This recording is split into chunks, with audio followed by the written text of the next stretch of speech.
Assalamualaikum. Sambal cengkeh siap santap ala dapur Ita Yudis. Nih, hari ini kita bikin sambal cengkeh ya. Sambal cengkeh itu sambal wong Palembang ya, yang rasanya gurih, manis, asam dan pedas. Tuh, seperti ini. Enak sekali ya.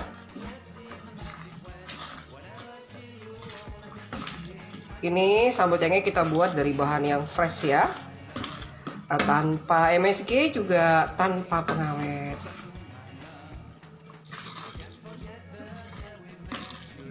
Nih seperti ini nih sambalnya.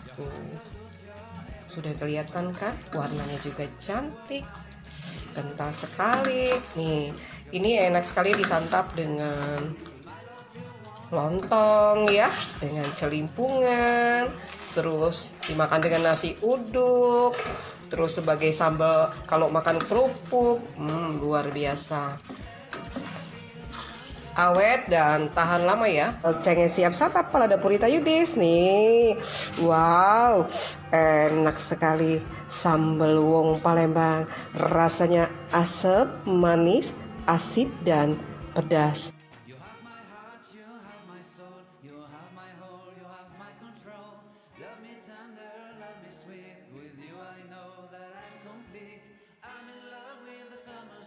For you I'd give my life away.